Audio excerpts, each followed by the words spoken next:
이 하나님의 큰 계획이라는 이 주제가 그냥 5개의 마지막으로 놓기에는 좀 아쉬운 부분이 있구나라는 생각이 들어서 제가 이 타이틀을 가지고 다시 한번 설교를 준비하게 됐습니다. 지난 시간에는 빌레몬서에서 초대교회의 모습을 우리가 잠깐 살펴볼 수 있는 그런 시간이었습니다. 하지만 이 빌레몬서가 가지고 있는 진짜 큰 줄거리는, 그 관통하고 있는 줄기는 하나님의 큰 계획이 어떻게 시작되는지를 보여주는 놀라운 인사이트를 갖고 있습니다. 빌레몬서 21절인데요. 나는 그대의 순종을 확신하며 이 글을 씁니다. 나는 그대가 내가 말한 것 이상으로 해주리라는 것을 압니다. 다 이제 빌레몬서의 줄거리는 아실 겁니다. 종이었던 오네시모가 그 집안에서 큰 어떤 죄를 저지르고 나서 도망을 갔다가 크리스찬이 돼서 다시 돌아왔어요. 근데 돌아오는 길에 이 편지를 들고 빌레몬을 만나러 옵니다. 빌레몬의 마음이 어땠을까요? 굉장히 두려운 마음이었을 겁니다. 오네시모의 마음이 어땠을까요? 굉장히 두려운 마음이었을 거예요. 예. 그 당시에 노예제도로 보면 난 이제 사형이구나. 난 끝났구나.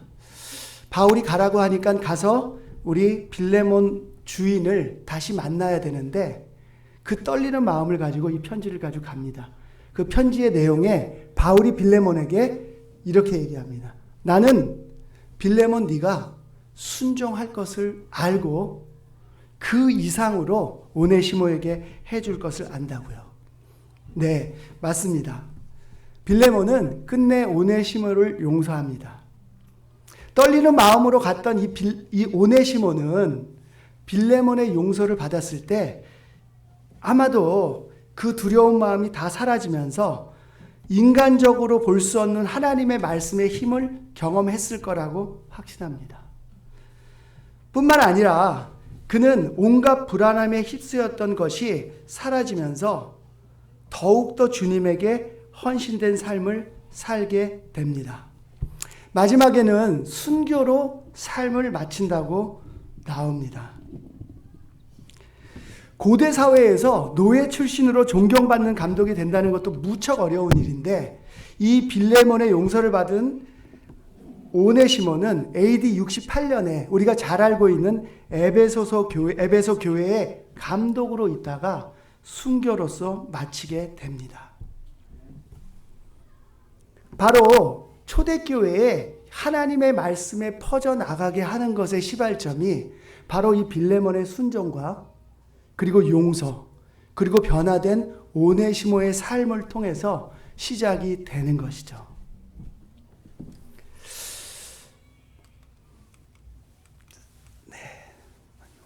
네. 그래서 저는 오늘 이 하나님의 큰 계획은 순종과 용서로부터 시작한다는 것으로 이 말씀을 시작해 보고 싶습니다. 창세기서 12장, 창세기 1절에서 4절까지를 한번 우리 같이 읽어봅시다. 네. 자, 시작. 주님께서 아브라함에게 말씀하셨다. 너는 내가 살고 있는 땅과 내가 난 곳과 너의 아버지의 집을 떠나서 내가 보여주는 땅으로 가거라. 내가 너를 큰 민족이 되게 하고 너에게 복을 주어서 내가 크게 이름을 떨치게 하겠다. 너는 복의 근원이 될 것이다. 너를 축복하는 사람에게는 내가 복을 베풀고 너를 저주하는 사람에게는 내가 저주를 내릴 것이다. 땅에 사는 모든 민족이 너로 말미암아 복을 받을 것이다. 아브라함은 주님께서 말씀하신 대로 길을 떠났다. 제가 처음 세례를 받았을 때 우리 교회에는 이런 문화가 있었어요. 인도자가 여기서 저기로 가라고 하면 가고 오라고 하면 오는 그런 순종의 문화가 우리 교회 안에 있었습니다. 근데 그게 너무 확대 해석이 돼가지고 자기 확신이 아님에도 불구하고 다른 사람의 확신에 순종하다가 큰 문제가 생기는 경우도 있었습니다. 하지만 그럼에도 불구하고 이 순종이라고 하는 것은 크리스찬에게는 굉장히 중요한 덕목이 아닐 수 없습니다.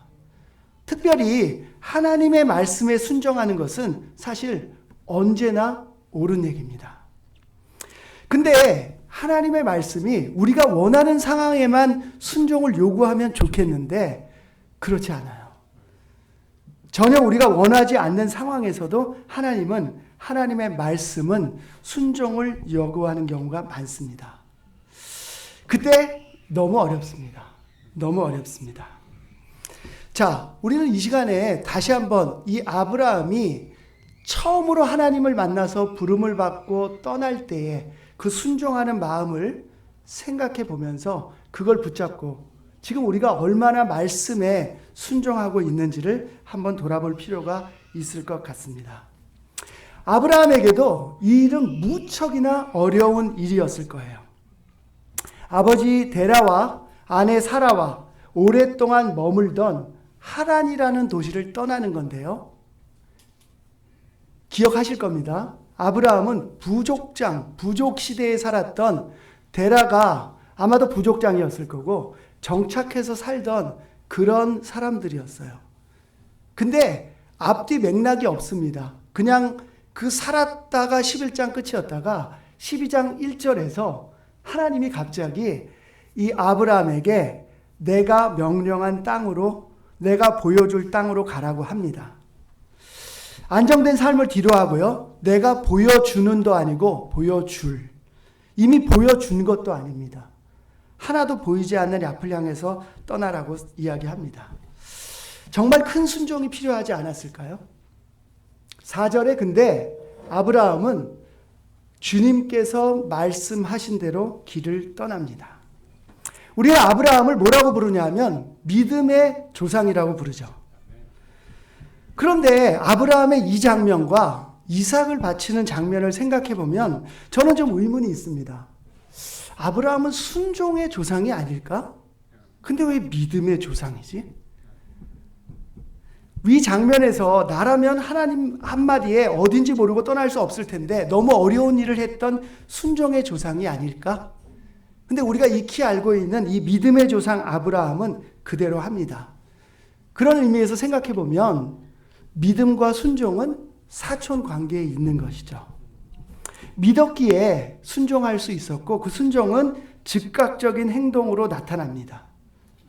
그리고 나서 이 아브라함은 열국의 아버지, 즉 여러분이 잘 아시는 것처럼 모든 믿음의 조상으로 되면서 아브라함이라는 이름으로 바뀌게 됩니다. 여러분 아직도 이 창세기 12장 1절과 4절을 읽으면서 여러분 삶에 좀 도전이 되세요? 아니면 저건 아브라함 얘기고 저건 예전에 그냥 신화 같은 사람의 얘기고 난 어려운 상황에서는 순종할 수 없어 라고 이미 포기하고 계시지 않나요? 우리는 말씀에 순종해야 합니다. 그러기 위해서는 우리의 믿음이 훨씬 더 커져야 됩니다. 자, 그러려면 순종하기 어려울 때 하나님이 지금까지 우리에게 보여주신 우리의 삶을 한번 돌아볼 필요가 있다고 생각합니다. 아브라함은 하나님의 말씀을 듣는 즉시 그 자리를 들고 일어났는데요. 그리고 행동으로 옮겼는데요. 바로 그것이 그 시작이 아브라함에게는 모든 민족에게 복을 주는 축복의 통로가 됩니다. 여러분들의 삶을 돌아보면 어떻습니까? 잠시 한번 시간을 멈추고 지금까지 살았던 크리스찬 된 후도 그렇고요. 한번 돌아보실 필요가 있을 것 같아요. 아무리 어려운 상황 속에서도 주님은 우리를 버리지 않으셨습니다. 주님의 말씀은 우리에게 순종을 요구했지만 그 순종에 통해서 하나님은 우리에게 축복을 주기를 원하셨습니다. 저희 회사에는 MZ세대 직원들이 많습니다. 그래서 MZ세대들하고 얘기를 해보면요. 그들은 이렇게 얘기를 합니다. 저를 일을 시키시려면 저를 좀 이해를 시키세요. 왜 제가 그걸 해야 되는지 알아야죠. 예. 근데 사실 틀린 얘기는 아니에요. 예. 틀린 얘기는 아닌데, 왠지 그래도 제가 좀 나이가 들어서 그런지 그렇게 반응하는 것에 대해서 썩 유쾌하지는 않습니다. 그냥 하라면 해면 어쩔까? 뭐 이런 생각이 드는데, 근데 그러면 안 됩니다, 요즘에. 그래서 그들을 뭐 열심히 설명을 합니다. 근데 요즘 MZ세대만 그랬던 건 아니에요. 예, X세대, Y세대. 아마 우리가 올라 가보면은요, 이 아브라함의 나이가 75세 때 그 하란에서 떠났는데, 아브라함이 175세까지 살았거든요. 그러면 아브라함이 청년기였어요. 아브라함도 분명히 그 상황 속에서는 어딜 가라고요? 저를 좀 납득시키셔야죠. 저를 납득시키지 않은데 어떻게 제가 가겠습니까? 라고 했을지도 모릅니다. 하지만 아브라함은 믿음의 순종을 통해서 엄청난 축복의 길을 걸어가게 됩니다.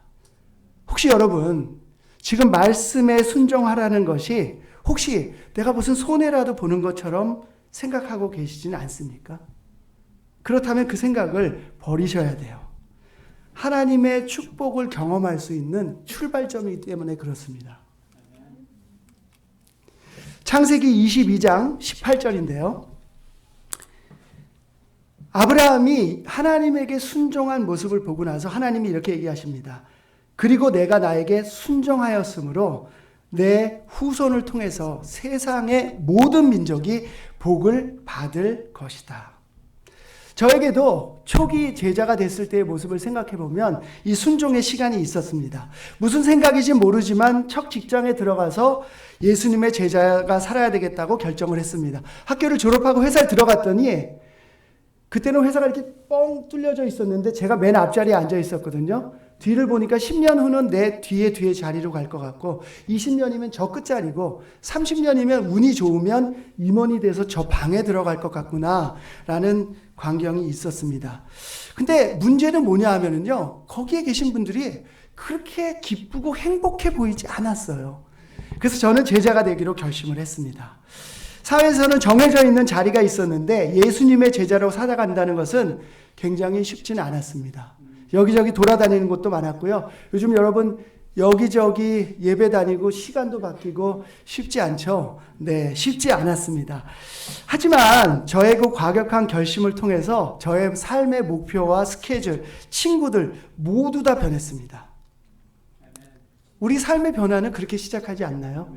순종을 통해서, 과격한 결단을 통해서 시작하지 않습니까? 그리고 하나님은 저의 삶에 굉장히 다른, 정말 생각할 수도 없는 다른 변화를 일으키셨고 그것이 저는 저에게 주신 큰 축복이라고, 그리고 큰 계획이라고 확신합니다. 여러분이 여전히 주님의 말씀에 순종하지 않고 여러분의 논리에만 말씀을 찾고 설득되지 않으면 한 발자국도 움직이지 않겠다고 생각하신다면 오늘 아브라함을 보면서 하나님에게 순종하는 마음을 가져보시기 바랍니다. 그 과격한 변화는 바로 여러분에게 나타날 하나님의 큰 계획의 시작입니다.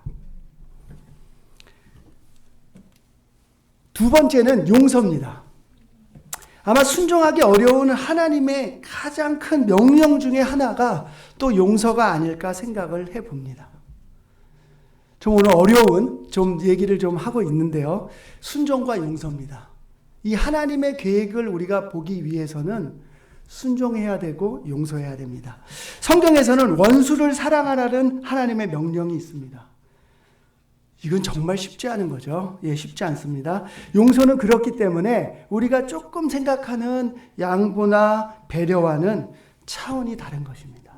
아마 그렇기 때문에 더욱더 이 용서는 하나님의 계획을 향해 가는 출발점이 될 수 있을 것입니다. 저도 저에게 해를 끼친 사람을 용서한다는 것은 쉽지 않습니다.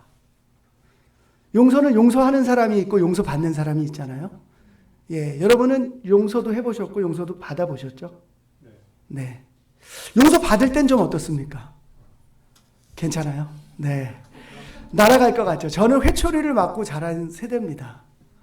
그래서 어릴 때, 초등학교 때 그렇게 큰 말썽을 부리는 사람은, 그런 아이는 아니었는데 그럼에도 불구하고 자잘한 말썽을 부려서 어머님이 좀 엄하셨어요. 어머님이 좀 엄하셔가지고 회초리를 맞았습니다. 근데 회초리를 맞고 뭘 잘못하면 회초리를 좀 맞으면은요, 두 발 뻗고 잡니다. 마음이 그렇게 후련해요. 네. 그냥 학교에서 일 저지르고 선생님 한 번은 뭐 집에 어머니한테까지 전화를 했는데 어머니를 만나서 이걸 어떻게 변명을 해야 되나까지 막 고민했는데 그냥 변명 없이 가가지고 회초리 야 좀 맞자. 그리고 맞고 나서 딱 가서 씻고 나와라. 그럼 씻고 나와서 밥 먹고 마음 편하게 두 다리 뻗고 잡니다.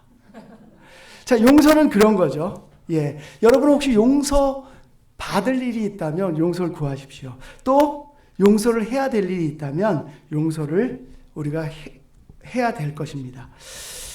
저는 사실 굉장히 실용적인 사람이에요. 좀 구체적으로 어떤 것을 이렇게 1, 2, 3 이렇게 따져가는 걸 좋아합니다. 근데 성경을 아무리 찾아봐도요, 용서를 실용적으로 배울 수 있는 것은 없더라고요. 1번 이걸 하고 2번 이거 하고 3번 이거 하고 4번 이거 하면 용서를 할 수 있어 라고 하는 것이 없더라고요.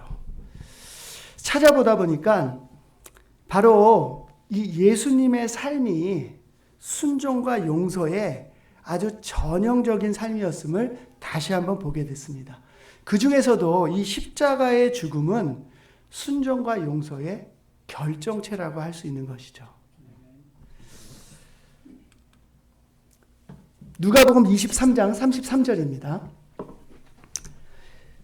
그들은 해골이라 하는 곳에 이르러서 거기서 예수님을 십자가에 달고 그 죄수들도 그렇게 하였는데 한 사람은 그의 오른쪽에 한 사람은 그의 왼쪽에 달았다. 그때 예수께서 말씀하셨다. 아버지, 저 사람들을 용서하여 주십시오. 저 사람들은 자기네가 무슨 일을 하는지를 알지 못합니다. 그들은 제비를 뽑아서 예수의 옷을 나누어 가졌다. 예수님은 십자가 처형의 마지막 순간에도 그를 조롱하고 비웃는 사람들을 용서해 달라고 기도하십니다.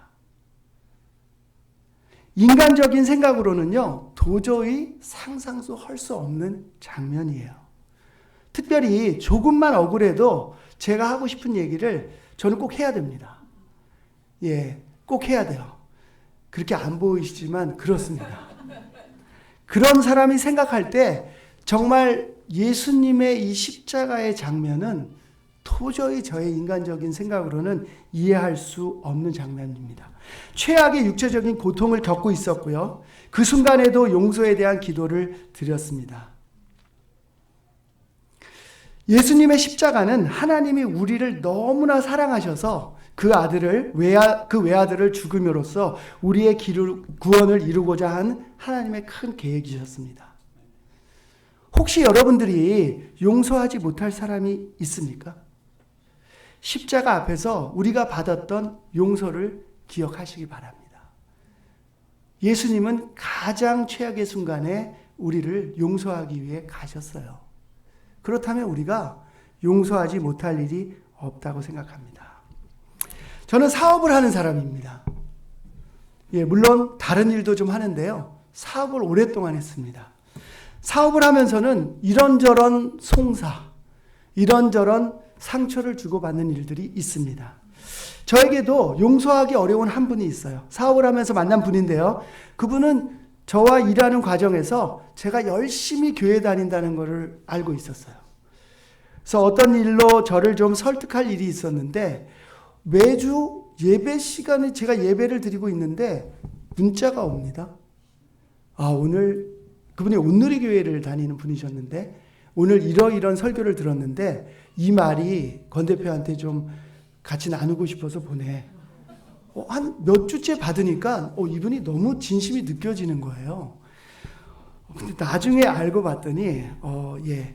그분의 진심을 제가 듣지 못했지만 결과적으로는 저는 이제 그분 때문에 제가 10년 이상을 넘게 일군 회사를 한 번에 넘겨주는 꼴이 됐습니다. 여러 날 밤잠을 설쳤습니다. 그때 아이들을 키워야 될 한참 키울 중고등의 나이였고요. 그래서 지금도 제 마음에 용서했나 아직 잘 모르겠어요. 이게 2014년도의 일인데요. 근데 2014년부터 지금까지의 저의 삶을 돌아보면은요, 사실 감사하다는 말밖에 나오지 않습니다. 하나님은 그렇게 배반당했다고 생각하는 저의 마음과 저의 가족을 그냥 버려두지 않으셨어요. 굶게도 하지 않으셨고요. 추위에서 떨게도 하지 않으셨고요. 그 다음에 오히려 그 일을 통해서 저는 오랫동안 17년 동안 사업만 하던 것을 바꿔서 제가 그거 외에도 내가 뭔가 할 수 있구나 라는 것을 또 찾을 수 있게 됐습니다. 너무너무 감사한 일이 아닐 수 없어요. 하나님이 저에게 주신 이 모든 것들을 생각할 때 저는 용서하지 못할 이유가 없다고 생각합니다. 아직도 멀지만 저는 제가 용서 못할 분을 생각하는 게 아니라 하나님이 저에게 주신 축복을 생각하면서 한 발 더 저의 용서의 크기를 키워가고 싶습니다. 하나님은 우리를 절대 고아처럼 내버려 두지 않으셨습니다. 예수님의 십자가는 바로 이 하나님의 큰 계획을 이루는 순종과 용서의 표상입니다. 누가복음 22장 42절을 읽어보겠습니다. 아버지, 만일 아버지의 뜻이면 내게서 이 잔을 거두어 주십시오. 그러나 내 뜻대로 되게 하지 마시고 아버지의 뜻대로 되게 하여 주십시오. 44절입니다. 예수께서 고뇌에 차서 더욱 간절히 기도하시니 땀이 핏방울같이 되어서 땅에 떨어졌다. 예수님이 십자가로 가기 전에 기도를 드리던 모습입니다. 예수님은 십자가 처형만큼은 피하고 싶어 하셨던 것 같습니다. 십자가 처형 전에 있었던 일련의 사건들을 생각하면 십자가는 모든 사람, 그리고 십자가 위에서 예수님의 외침을 들어보면 하나님에게까지 철저하게 버려지는 일이었습니다. 예수님을 신처럼 따르던 제자들도 모두 다 배반하고 떠났습니다. 십자가의 길은 하나님의 계획을 이루기 위한 길이었기에 철저하게 고독한 길이었던 거죠. 땀이 핏방울이 될 정도로 간절하게 기도했고 그 긴장감을 생각하면 예수님조차도 너무나 피하고 싶었던 길이 분명합니다. 오늘도 우리는 성찬을 통해서 예수님의 십자가를 기억했습니다. 순종과 용서를 1, 2, 3, 4로 배울 수는 없습니다. 그리고 한 번 됐다고 그것이 완성된 것이 아닙니다. 우리는 우리의 삶에 특별히 하나님의 계획을 우리 삶을 통해서 하나님의 계획을 이루려고 할 때 우리 삶의 모범을 보이신 예수님을 늘 기억하고 배우기를 원하십니다. 예수님의 십자가 앞에서 배우는 순종과 용서는 끝이 없을 것입니다. 우리는 끝까지 성찬을 통해 그 예수님의 피를 통해 십자가를 통해 순종과 용서를 배워 나가야 할 것입니다. 여러분 삶에도 매일같이 십자가를 기억하며 순종과 용서에 대한 배움이 진행형이기를 제가 기도하겠습니다. 자, 이제 마지막 포인트입니다. 하나님의 계획은 그럼 무엇일까요? 사실 이 구절 우리가 모두 다 알고 있는 구절입니다. 제가 한번 읽어보겠습니다. 너를 두고 계획하고 있는 일들은 오직 나만이 알고 있다. 내가 너희를 두고 계획하고 있는 일들은 재앙이 아니라 번영이다. 너희에게 미래에 대한 희망을 주려는 것이다. 나 주의 말이다. 예레미야의 말씀입니다. 예레미야는 유다 왕국이 멸망한 후에 바빌로니아에 끌려간 이스라엘 백성에게 예언합니다. 포로로 끌려간 백성들은 그 고통이 너무 심해서 그 전에 그 조상들에게 했던 하나님의 그 일들을 기억하지 못해요. 하나님을 볼 수가 없었습니다. 눈앞의 고통 때문에, 문제 해결 때문에 볼 수가 없었습니다. 그때 끊임없이 이 예레미야를 통해서 예언을 하십니다. 너희에 대한 계획은 걱정하지 마. 내가 다 알고 있어.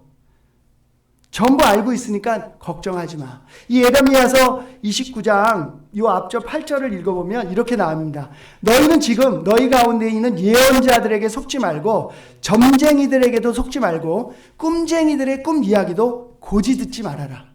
오직 내가 얘기하는 이 말씀, 예레미야를 통해서 하는 이 말씀을 통해서만 너희들이 내 계획을 알게 될 것이다. 하나님은 우리에게 번영을 주려는 계획을 가지고 계십니다. 근데 그것은 어쩌면 이 이스라엘 민족이 처했던 상황처럼 우리 앞에 멋지게 펼쳐지는 인간적이고 물질적인 번영이 아닐지 모릅니다. 하나님은 세상에서 이야기하는 미래나 맞춘다는 점쟁이나 꿈쟁이가 아니십니다. 하나님은 영적인 계획과 번영을 우리를 위해 계획하고 계신 것이죠. 바로 우리가 어디에 우리의 삶의 가치를 두느냐에 따라서 그 하나님의 계획이 이루어지고 있음을 여러분이 보실 수 있다고 하는 겁니다. 예레미야 29장 12절 13절에는 이렇게 얘기합니다. 너희가 나를 부르고 나에게 와서 기도하면 내가 너희의 호소를 들어주겠다. 너희가 나를 찾으면 나를 만날 것이다. 요즘 20대를 만나보면은요, 살아가는 거에 대한 고민이 무척 많습니다. 근데 20대는 어느 시대를 막론하거나 불안감에 휩싸이는 시대잖아요. 예, 물론 저도 그랬습니다. 크리스찬이 되자마자 첫 직장에 들어갔던 저도 이 직장이 맞아? 좀 더 공부를 더 해야 되는 거 아니야? 혼란했던 시기를 보냅니다. 그렇게 하루하루를 보냈는데 아까 나왔던 예레미야 29장의 11절을 보면서 사실 저는 이거구나, 찾아봐야 되겠구나 생각을 했습니다. 하지만 제가 이 시간 좀 회개하고 싶은 마음은 저도 사실 저 말씀을 보면서 하나님의 보여주신다는 미래가 점쟁이처럼 저의 진로를, 제가 어디에 땅을 사야 되는지를, 또 제가 무엇을 해야 되는 것처럼, 무엇을 해야 되는지를 알려주는 것처럼 생각했습니다. 근데 지금 생각해보면 그것은 저의 잘못된 생각이었음을 분명히 알게 됩니다. 하나님은 우리의 계획을, 우리의 생각, 눈에 보이는 것을 뛰어넘는 하나님의 큰 계획을 우리에게 가지고 계십니다. 마태복음 20장 28절인데요. 제가 읽겠습니다. 인자는 섬김을 받으러 온 것이 아니라 섬기러 왔으며 많은 사람을 위하여 자기 목숨을 몸값으로 치러 주려고 왔다. 말씀드린 대로 예수님이 보여주신 십자가의 순종과 용서는 바로 하나님의 큰 계획을 이루기 위한 것이었습니다. 혹시 여러분 가운데 예레미야서 29장의 말씀을 보면서 내 눈앞의 것과 내 눈앞에 보이는 미래와 번영에 대한 것만 생각하신다면 그건 하나님의 계획이 아님을 분명하게 말씀드리겠습니다. 예수님이 보여주신 십자가의 순종은 그 계획을 이루기 위한 것이었고, 바로 그 계획은 많은 사람들을 구원하시고 십자가의 능력을 믿는 사람들이 끝까지 땅 끝까지 이르러서 주님의 증인이 되는 것입니다. 우리는 모두 그 십자가를 알고 잘 기억하고 있습니다. 우리는 또 모두 말씀에 순종해서 용서를 받았습니다. 그리고 그걸 통해서 하나님의 크고 놀라운 계획에 합류하게 되었습니다. 그걸 믿으십니까, 여러분? 하나님의 놀라운 계획에 여러분은 합류하게 되셨어요. 그 십자가로 여러분이 세례를 받았고, 그러면서 이제 더 이상 내가 내 삶에 눈에 보이는 것을 위해서가 아니라 눈에 보이지 않는 것을 위해서 살겠다고 결정하신 겁니다. 사도행전 5장 40에서 41절을 보면 이렇게 나옵니다. 사도들을 불러다가 매질한 후에 예수의 이름으로 말하지 말라고 명령하고 그들을 놓아주었다. 사도들은 예수님을 위해 모욕당할 만큼 가치 있는 자로 여김을 받게 된 것을 기뻐하며 의회에서 나왔다. 사도들이 예수의 부활과 말씀을 전한다고 공회에 잡혀 들어가 가지고 경고를 받고 다시는 일을 하지 말라고 하는데 그들이 나오면서 보인 장면입니다. 내가 예수님 때문에 이런 가치 있는 이런 일을 당했어. 웃는 모습이 좀 보이세요? 내가 용서받았는데 그 십자가를 통해서 용서를 받았는데 그것 때문에 내가 그 십자가를 전하면서 내가 예수님 때문에 박해를 받았어. 너무 기뻐. 내 삶이 너무 기뻐졌어. 여러분의 요즘 삶은 어떠십니까? 정말 예수님 때문에 박해받고 핍박받고 예수님 때문에 힘들어진 삶이 여러분 가운데 있습니까? 있다면 기뻐하고 계십니까? 혹시 슬퍼하진 않으세요? 기뻐하십시오. 용서받은 사도들이 보여줬던 모습은 여전히 우리 삶에도 살아 있습니다. 자격이 없는 우리가 하나님 나라를 이야기하면서 우리 그 나라에 헌신할 수 있는 우리의 삶이 주어진 것. 그것은 우리에게 하나님의 엄청난 계획이 아닐 수 없습니다.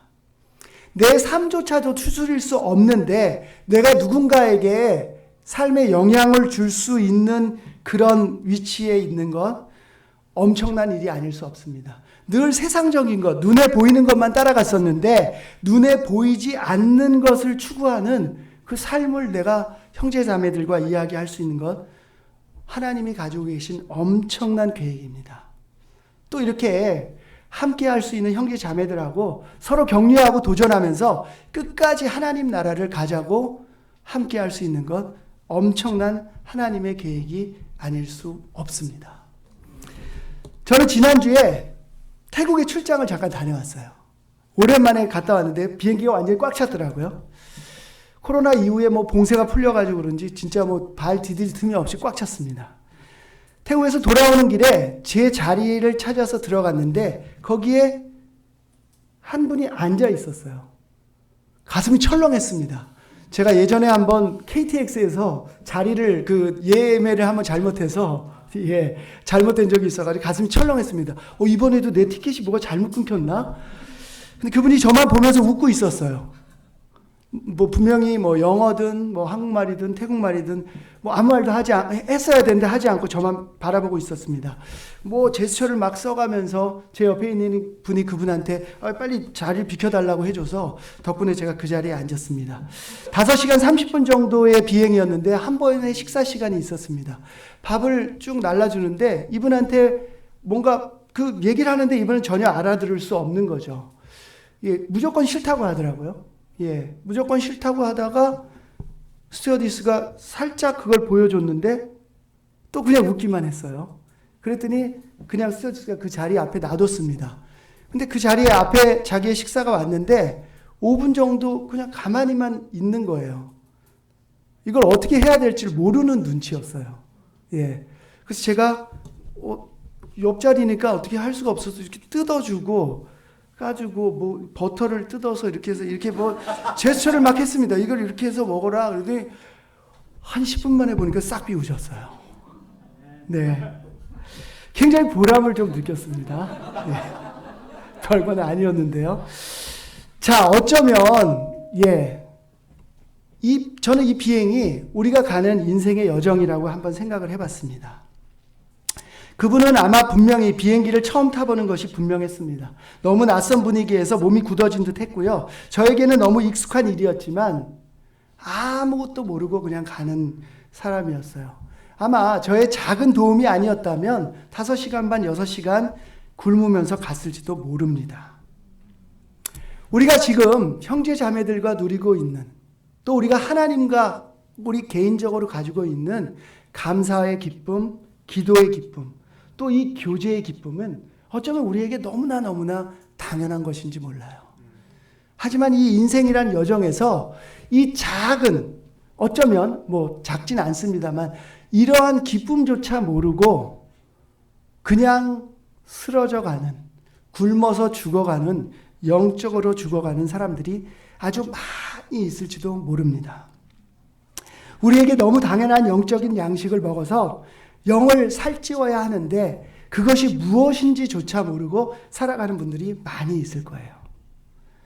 바로 하나님의 계획은 우리가 가지고 있는 그 작은 것들을 예수님의 십자가를 통해서 그 수많은 사람들을 구원하기 위해서 우리가 그들에게 알려주고 베풀고 그들에게 보여주기를 원하는 것일 겁니다. 우리도 모를 때는 아무것도 할 수 없는 존재였습니다. 하지만 이제는 우리가 영적인 눈을 떠가고 있어요. 여러분, 그 기쁨을 우리만 누리지 맙시다. 하나님의 큰 계획을 생각하면서 우리는 그 하나님 계획의 일부가 되었고, 그것은 바로 많은 사람들에게 우리의 기쁨을 나눠주는 것임을 이 시간 기억합시다. 순종은 하나님의 계획의 시작점입니다. 예수님의 십자가는 순종과 용서의 결정체예요. 하나님의 큰 계획에 우리가 참여합시다. 우리 마음을 다 넣어서 우리 눈앞에 보이는 것들만 생각하지 말고 보이지 않는 가치, 그것을 전해줄 수 있는 우리 모두가 되기를 진심으로 바랍니다. 예, 저의 말씀을 마치도록 하겠습니다. 감사합니다.